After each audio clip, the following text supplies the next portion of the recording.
Ladies and gentlemen, welcome back to the weedcap. We're here again. I'm Caleb. Here we are. Lauren is with me, my fiance Lauren. And we are reviewing or recapping this week a fan selection. Actually, not really a fan, just another dude who has a podcast. It's a pretty good podcast. You should check it out. Craig from Sinister Screen podcast recommended that we check out the movie Hellraiser that we have never seen. Yes, the original one. The original Hellraiser. Now, we are both familiar a little with the character because you see him everywhere. Yeah. And, it's British. That makes so much sense. I'm looking at the... in Britain. Oh, really? I thought it was... I don't know. Didn't I thought that it took place in Britain? I thought that shit was like...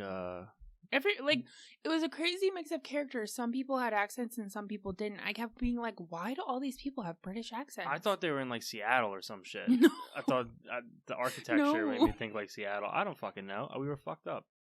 Well, when did this movie come out? That's a great question. Let me pull this shit up. You fucking hit me with trivia questions already. Well, I think there's been a couple, The original one came out in 1987. Okay. So, interesting. Full disclosure, we watched this movie Friday night, and I remember it pretty vividly. Yeah, Lauren remembers may not, it. But I thought some of it was pretty scary. I like scary stuff. Well, I went pretty deep on the edibles on Friday night, and we recorded 4 minutes of an episode, and then I realized it was just Lauren talking to me, going like, because I couldn't formulate sentences. Sometimes we've been doing. Just a little background. We've been doing a diet, ketosis. I've been in ketosis, and then I eat an edible. It just throws him for a loop. And I guess because I don't have a ton of food in my stomach, I didn't eat dinner Friday night. I wasn't hungry. No. That's what it was. He wasn't hungry. You're right. Yeah, yes. And then I ate edibles for dinner. To be fair, I did make dinner. It just wasn't good. You made dinner Friday night? See, I'm all fucked up. What was it?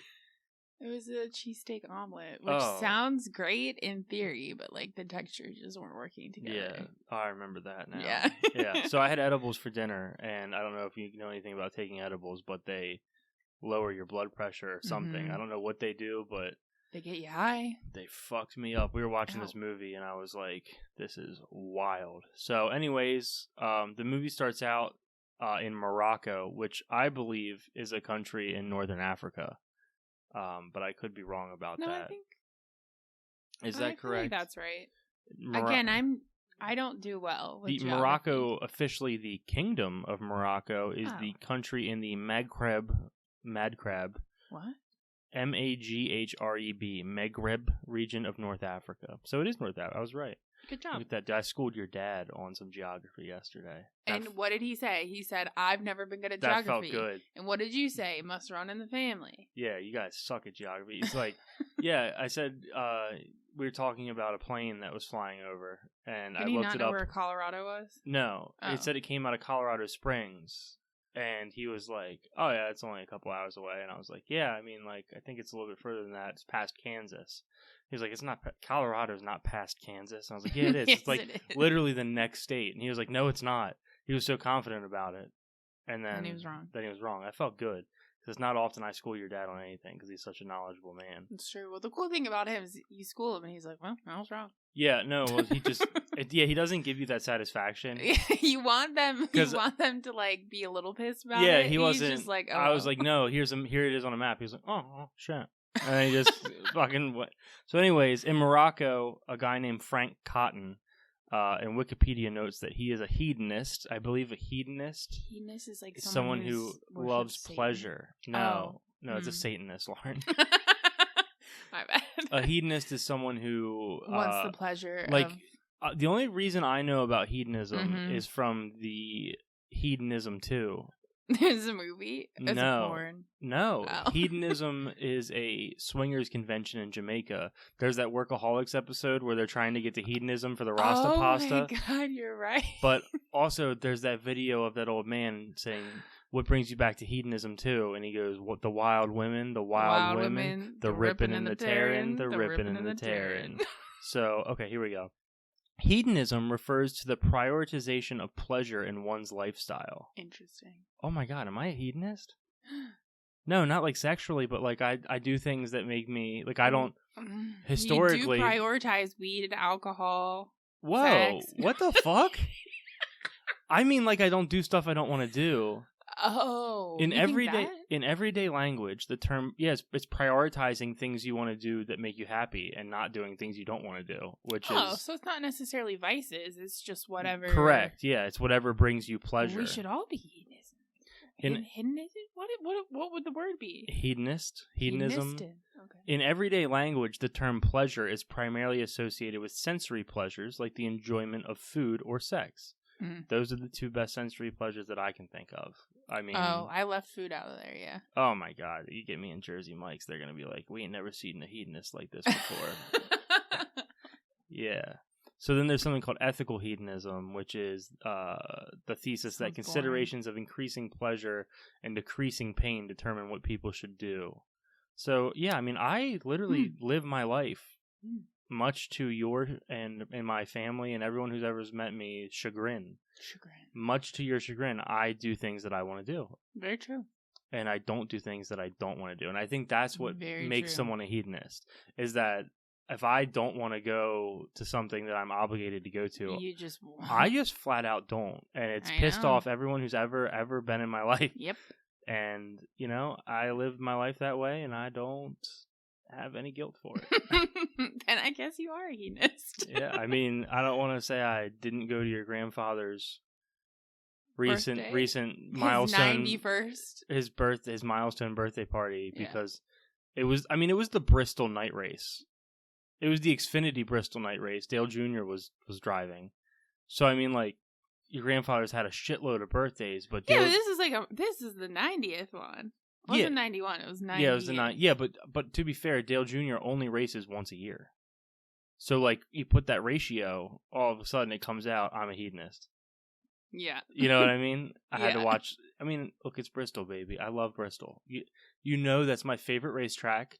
And also, his party was at a restaurant that I hate that restaurant, for a long time, I've said, I hate that fucking restaurant. Well, it wasn't our birthday.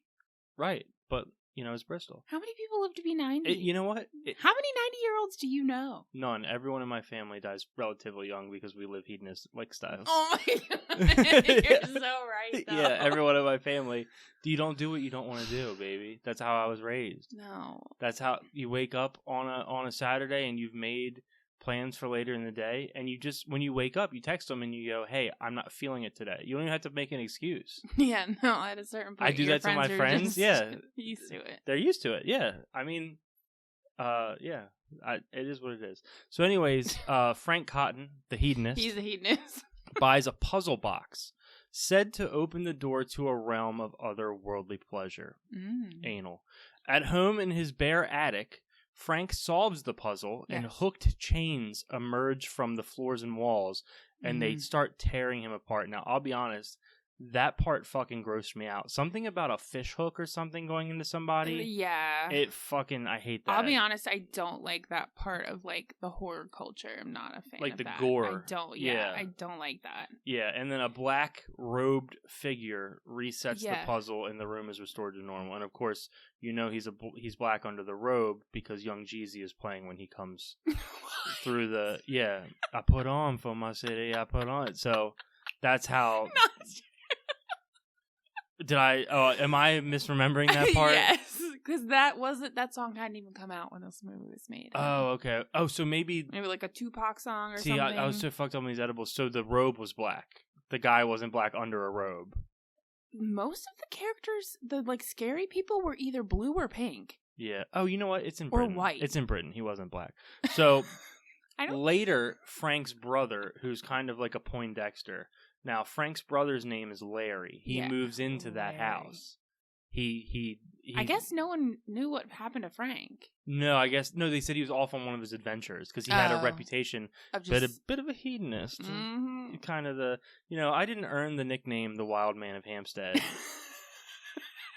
I didn't earn the nickname the Wild Man of Hampstead from not being a hedonist. Okay. So Frank's brother Larry moves into the house. He intends to rebuild his relationship with his second wife, Julia. Now, Julia is a bit of a whore. Yeah. Because Larry is unaware that Julia has been having an affair with his brother Frank. Right. Before she was married to him. Now, is that an affair? No, literally the night before she was wed to his brother. Oh my God, you're right. I forgot about that. He came to town for the wedding. She had never met this man before. She goes, "Who are you?" Shows up on the doorstep smoking a cigarette. She answers the door. And like immediately she's entranced by this man. Mm-hmm. And somehow he convinces her to have sex. Yeah, him. he was like, "I'm gonna bed you" or some shit like that. I don't know, and it must have been good because this woman begged him afterwards. She said, "I'll do anything you want. Please don't leave." And it's weird because he left because you think as a hedonist he would have been like, "Oh, there's so much I want," but maybe he's already experienced it all. But he was, oh my God, he was pumping. He was laying pipe. He was. Her eyes were rolling. This is one part of Corda's Corner because there was a lot of sex. There was a lot of sex, like references. She was a whore. She was a whore. That's what she was. There was also a weird figurine of people having sex. Do you remember that? Oh yeah. Yeah, that was I used to have a keychain that my grandfather got me at a flea market as a gag gift for like my 16th birthday, and it was a little guy, and when you pushed a button, his dick popped out, and it was like 3 inches long. Like it was like you hit a little button, and it like unrolled. Yeah, I had a keychain. Where'd it go? I don't know. I don't know. It's when I had my old car, my Thunderbird. Damn, it probably went with the bird. And it was me and all my friends called him Iron Dick Andy. Oh, my keychain. It's like a little mascot. Cool. Yeah, I want to see it.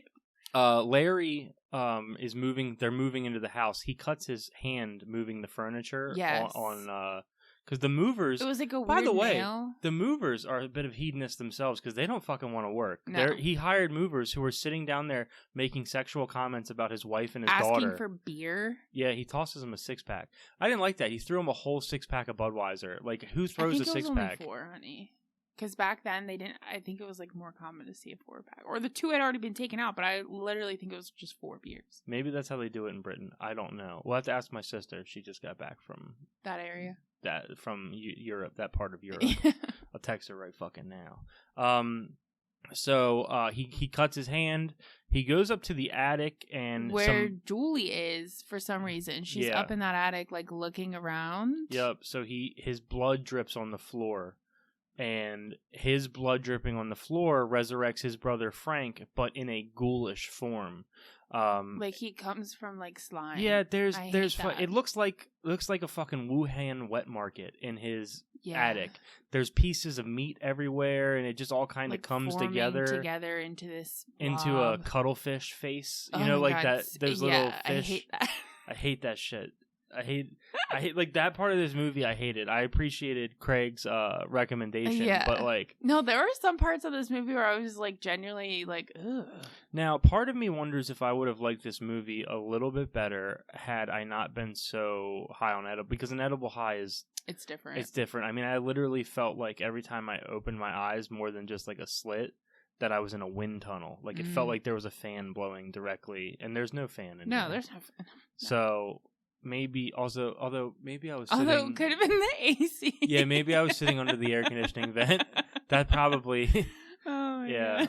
So anyways, Julia finds Frank in his ghoulish form. His disgusting She's slime still body. obsessed with him, and he's asking for help. So she agrees to help him restore his body so they can run away together. Yeah. Now, the way that she has to restore him is by... bringing blood, she has to kill people in the attic, so the blood spills, and the blood kind of pieces him back together like the Operation Man. Like he's like various forms of red jelly. Yeah, like first he's like slime, then he's like red, sometimes he's cartilage and veins. And part of me that about this movie is that if there's one thing that I've learned is that from all these horror movies is just never buy a house. Rent forever. Rent. I mean, this is like probably BlackRock propaganda to get you to be happy renting. They've been working on this for years. You don't need to own it. Yeah, but like this is what happens when you own your own house. Weird shit. Yeah, I'm gonna tell you right now. I walk into an attic and there's fucking pieces of flesh everywhere. I'm calling the landlord, and it's their problem. Well, like. none of these horror movies could work if you rented, because you're like, true. hey, a fucking crazy girl just crawled out of my fucking TV. There's something wrong with this you property. Need to come fix this. I'll be in my car. Send the maintenance man. And then a dude shows up smoking a cigarette in a fucking... And he just beats the bitch. Yeah, and he beats her with a pipe wrench, and he's like, yeah, it's all fixed. And we go to sleep peace. Yeah, you go on about your day. Yeah. It's fucking... Yeah, there's some guy keeps coming into the house while I'm dreaming, and he's got fucking hooks for hands. All right, fucking Mario will be right over. He shows up, he's got a red toolbox, and he just beats the shit out of him. There are some... What if it was a ghost, like a real life ghost? Which... Side note, we do have a ghost in our condo. Oh my god. And we do rent, and we've never called the landlord to say, hey bitch, come get this ghost. I don't know if I believe in ghosts.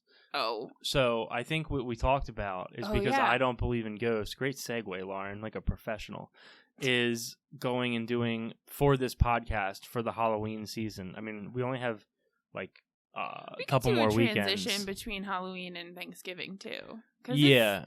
There's every this is something that you can do anytime. Yeah, we're going to go do a Gettysburg ghost tour. We live pretty local. Because Lauren, oh yeah, we live like not that far from Gettysburg. Lauren staunchly believes in ghosts, and I don't believe in them at all. So we're going to go to a ghost tour and see, because like apparently Gettysburg's pretty haunted. So it's very haunted. I've been to a ghost tour there. Okay. So anyways, Julia goes out to these bars, and she picks up men, and they bring her back. Also, side note, everybody in this movie thinks that this lady is so hot, and maybe it's just the times. I'm not trying to be rude here. Her hair was up so high, she looked like a fucking bird. Well, you know what they say, the higher the hair, the closer to Jesus. Mm-hmm. Is that attracted to you? No. You want that? No. You actually sent that to me one time as a filter, and it stuck with me. I've just been living in the back of my brain. So okay. So she'll bring these guys back from the bars. They want to fuck. She leads them into a bare attic, which has no furniture, with rats and shit moving around, and dead rats pinned to the wall and shit. And these guys are like, oh well, all right. Yeah.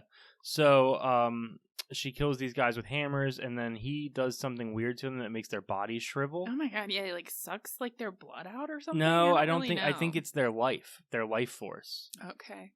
She suck a soul. Got a cash app. I didn't say it, but you never will. Never will. But yeah. So the guys, they got their soul sucked. I guess they got what they. They really did get there. And then also, so like this whole while, Julie is still trying to pretend. Julia. Oh, her name's Julia. Julia. Okay, well, Julia is still trying to pretend that everything's good with Larry. Meanwhile, his fucking brother's up in the attic getting brought back to life, and she's trying to fuck him. Yeah. So Frank explains to Julia that he exhausted all of his sensory experiences. Yes. So he had already experienced every sexual pleasure that there was to experience. Well, and he sought out the puzzle box, which was supposed to provide access to a realm of new carnal pleasures. Yes. And when the puzzle was solved, the Cenobites came to subject him. That's what they're called. The Cenobites. They came to subject him to extreme sadomasochism, which is like they fucking hook him up to stuff. They're like suspending him from hooks. It's one like person, pain and pleasure. Yeah, something? It's like in that realm, pleasure and pain are the same thing or some shit. I don't know. But the one person has a vagina carved into their neck, and it's like open. The it's one disgusting. Dude is just like a worm with sunglasses. Yeah, that dude looked like me. Also, the clacker guy. Okay, so one thing I just want to say, side note, the one thing that I did notice is like a lot of the monsters from this movie, I'm like, oh, like that's where this reference came from. Yeah. And like now, like horror from these days. You know what I mean? So Kirsty, who is Larry's teenage daughter and Frank's niece, which is important. You're going to remember that because Frank is nasty. Frank tried to do something that the family court would definitely frown upon. So Kirsty, R.I.P. Kirstie Alley. Kirsty, Larry's teenage daughter and Frank's niece, sees Julia bringing a man to the house and follows her to the attic where she finds Frank. And Frank is like, come to daddy, come to daddy. He's like a red jelly really man. Gross. She evades Frank and escapes with the puzzle box, collapsing shortly thereafter out in like against a chain link fence. Yeah, like she passes out full of blood and people are like, oh, this bitch is crazy. Yeah, she got blood. Yeah, and because she's full of blood because he is a jelly man. No, I know. He grabbed her. He looks like the center of a raspberry thumbprint cookie.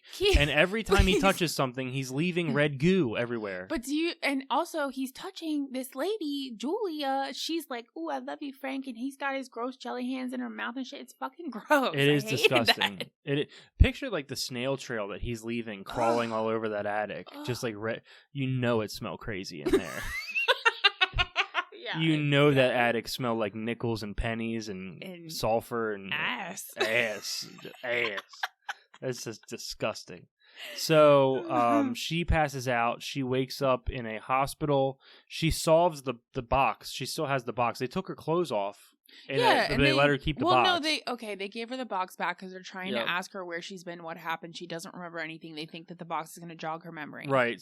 But instead, it just opens up a portal to fucking hell or wherever they're she at. solves the box, and the Cenobites and a monster called the Engineer. Which, do you remember the part where it's like chasing her down the hallway? Yes. You can see the fucking wheels behind it. It's on like a gaff. It's on the chasing after. Yeah, so she solves it. The Cenobites come. The Engineer comes. She narrowly escapes him in a hallway. The Cenobites' leader, which is referred to by fans as Pinhead, but is never explicitly he doesn't really have a name. Explains that they have been perceived as both angels and demons. They are simply explorers from another dimension, seeking carnal experiences, and they can no longer differentiate between pain and pleasure. That's gross, because they've experienced everything. That means they all fucked. I don't think so. The worm guy was... I feel like maybe like when you go to that realm, you turn into like that nasty fucker. Like I don't think that's what they look like in the regular world. When they attempt to force Kirsty to return to their realm with them, they want to take her back and use her holes. She informs Pinhead that Frank has escaped them. The Cenobites agree to spare her if they can recapture Frank, with the condition that Frank must confess to escaping them. So I don't know why, by the way, that is a thing, because like they should know that. Yeah, why didn't you realize that somebody was missing from your capture there? So she returns home. But here's the kicker. Frank has killed Larry and is wearing his skin. Oh, yeah. It's a real Brian Lefebvre situation. He's got him in the skin of another man. Yes. And he's getting off. He's getting off. So, but he's wearing the dad's skin. She thinks it's her dad. Yeah, but I don't also know how. There's blood dripping all over his face from him wearing his skin. Very clear that it is a mask sewn upon his head. Yeah, so she's like, I gotta see that Frank is dead, because he was trying to diddle her. He was saying, like, come to daddy, I want to, you know. Yeah, she's like, I don't believe you. So she's like, yeah, I want to see him dead. So the Julia takes him up to the attic where they find his corpse that is now flayed and nasty. Red jelly. So Julia leaves the attic, locking the door behind her. Now the Cenobites appear, and not fooled by the deception, demand the man. They kept saying, bring me the man who did this. Yes. Who did this. So Kirsty tries to escape, but she's held by Julia and Frank. And Frank reveals his true identity to Kirsty, and when his sexual advances are rejected, he decides to kill her to complete his rejuvenation. He's going to kill Kirsty. Because she wouldn't fuck him. Because she wouldn't fuck him, Because that's her uncle. Yep, and that's right off the Wikipedia. That's great. Yeah, picture the British guy, like, and, you know, in his he didn't have an eye. His sexual... No, the guy... Oh, writing the Wikipedia? Yeah. Yeah, and his sexual advances are rejected. What's this? What's this, your uncle? Oh, your uncle's touching you that way. You don't want that. You don't want your uncle touching you that way. A little bit of therapy, clear that up. So, he accidentally stabs Julia, and then he drains her without remorse. It's very clear to say. He drains her without no remorse. A spot of remorse. Yep. So then Frank chases Kirsty to the attic, and when he's about to kill her, the Cenobites appear after hearing him confess to killing her father and wearing his skin. Now certain he is the one they are looking for. I guess that's why, because they all wearing skin, so they don't know who's who. So they ensnare him with chains and hooks and tear him to pieces. Yeah. But then, this is where it gets fucked up. The Cenobites... they double cross Kirsty and attempt to take her. Right. She's no. They're like, we agreed to it. But I mean, it makes sense. Why are you going to trust a guy with fucking nails coming out of his face and a giant worm? And the lady with the vag neck. The vag neck, yeah. Oh. She's who comes after her first, and then what does she do? She figures out if you put the box back together, it sucks them back in, or I don't know what it does. Yep, and then Steve, which is Kirsty's boyfriend, arrives at the house. Oh, because the house is literally falling down around them. They escape the collapsing house. Yeah. So afterwards, Kirsty throws the box into like a burning fire, and but a vagrant walks up into the fire and retrieves the box before transforming into a winged skeletal creature and flying away. Like a giant dragon. That was the craziest part of this whole movie. And then the box goes back to the same guy. Yeah. It always ends up back to the guy who gave it to Frank. Right. It's like a never-ending cycle or something. And we don't know. And that's why probably there are sequels to this. There's a Hellraiser 2. Yeah. And a 3. And a 3 and a remake. And a remake. All that other shit. So that's the movie, basically. I mean, we can get into some... What do you rate it? The movie? Dude, I can't because I was so... Okay, I'm going to give it a solid 7 because I like scary movies. I've never seen this movie before. And like I said, there were parts that were truly disturbing. So for a movie that was made in like 87, you said? Yeah, yep. I thought that it was pretty... It's worth a watch if you like scary movies and you've never seen it before. That's my take. Yeah, it was scary. I mean, it was scarier than I expected. Like I said, usually with like older movies, I don't really expect much special effect wise or like whatever, but like the makeup was pretty good, the costumes were pretty good. Yeah, I mean for 1987, the effects could have been better. Okay, think about how much the Metallica Ride the Lightning blue lightning that came out that looked like a Power Rangers movie. I kept saying they look like sperms. Yes, the sperms, disgusting. So the budget was estimated to be about $1 million. It made $4 million on its opening weekend. And it grossed totally $14,575,526. No wonder they made so many of them. The runtime is 1 hour and 34 minutes. I do remember that the number one song when this came out was "Never Gonna Give You Up" by Rick Astley. This movie did not feel like a Rick roll, though. It was pretty good. I appreciate the recommendation. I don't know. There's not a lot of like. Okay, so it took 6 hours to apply the pinhead makeup, which is like they should have just done a mask.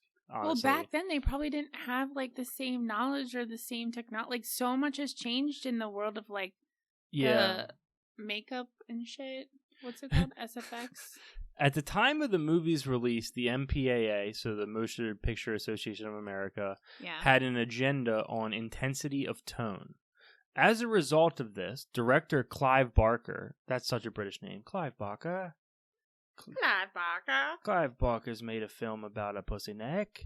Had to make several cuts to the film. Wow. And these cuts were consecutive hammer blows because instead she just hits him once with the hammer and they die. Dead. Yeah, okay. Fingers entering flesh. There was some of that in there with like when she scratches his face. Oh yeah, I don't like that. S&M spanking between Julia and Frank. Oh. And he also had to cut additional thrusts during the sex scene, which is crazy because there's like 30 minutes of him just hammering her in Missionary. Okay, it isn't 30 consecutive minutes though, because like she's having flashbacks. I mean 30 seconds. I'm sorry. 30 minutes is way too long to hammer in Missionary. At a certain point, your core starts to hurt. So, I mean, good for him, stamina. I don't know how much else there is to talk about in regards to like the trivia, because a lot of the trivia is about like none of it's fun to talk about. It's like about the release and stuff, and about like the prosthetics, which I generally don't care about when it comes to a movie, like the process behind it. But I did think it was a good movie, and I don't know if I would watch the second one only because I'm not a huge fan of scary movies. It's true, he's not. Oh, here we go. Censorship. Because the MPAA originally gave it an X rating. Like for porn? Yeah. Oh no, and he couldn't. Oh no, imagine having like. Well, they couldn't even. There's no internet or stuff at that time. So yeah, because in the original scene where Julia murders a man because they're coming back to fuck, they felt the person playing the victim made sense for them to be naked. So the nude murder scene was shot, but ultimately replaced with the closed version. Jeez. Yeah. What a shame. Yeah. These days in 2024, there would have been dick and balls flying. Oh yeah. Full ass.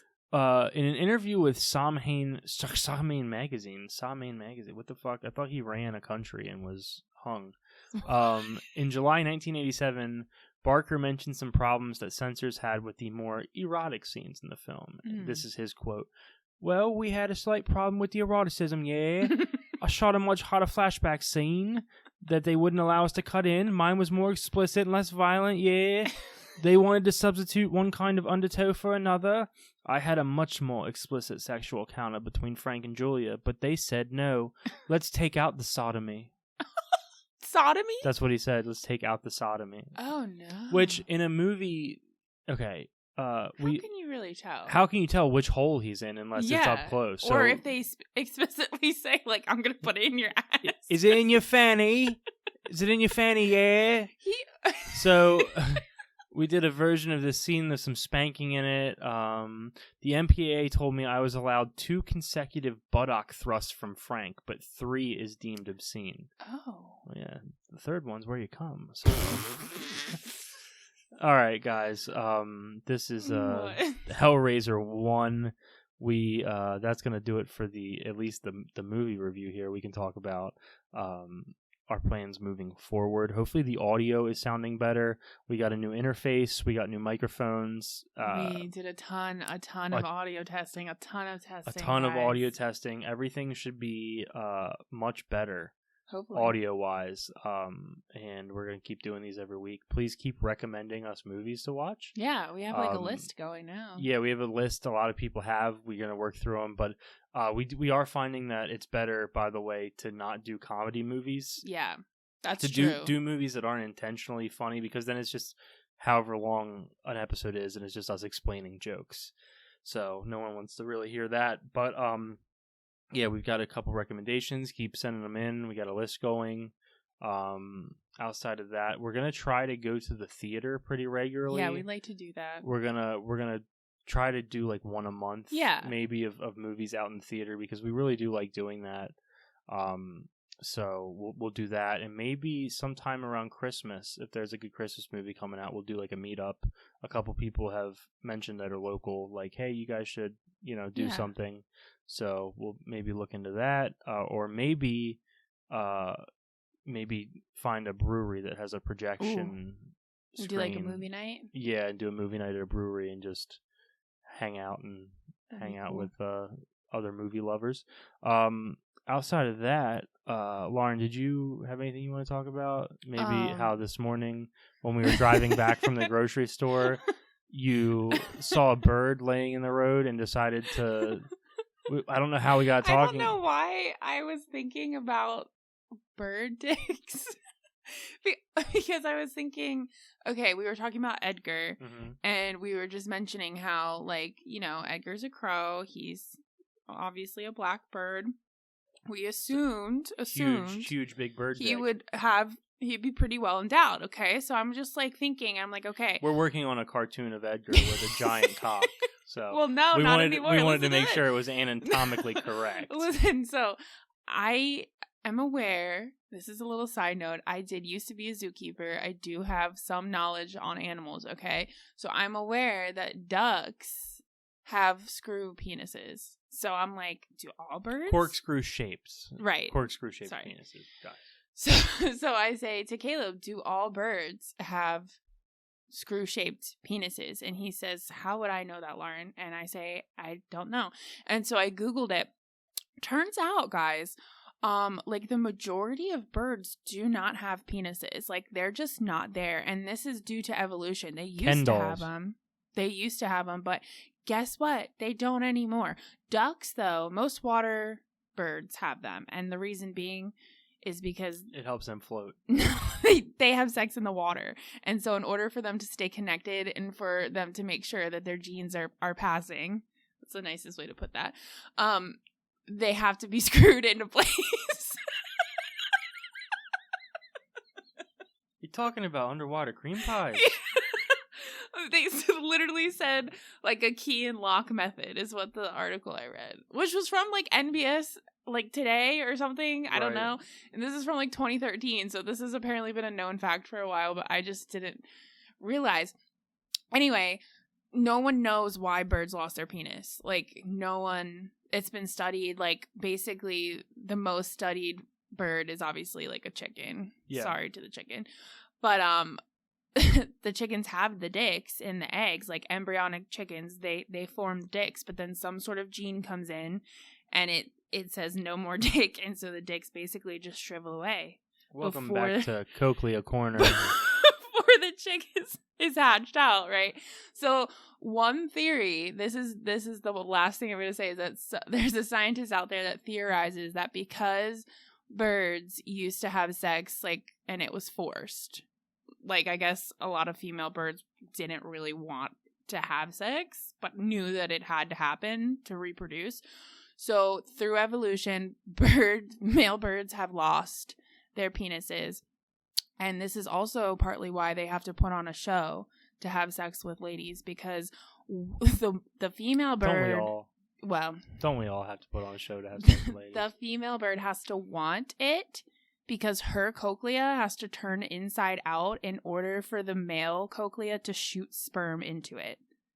And that's the weedcap, guys. So we'll be seeing you next week. And I hope you like that. And you can look that up online. That's a real... Stay safe, stay stoned, and watch movies. We love you, and we'll see you next week. Bye-bye.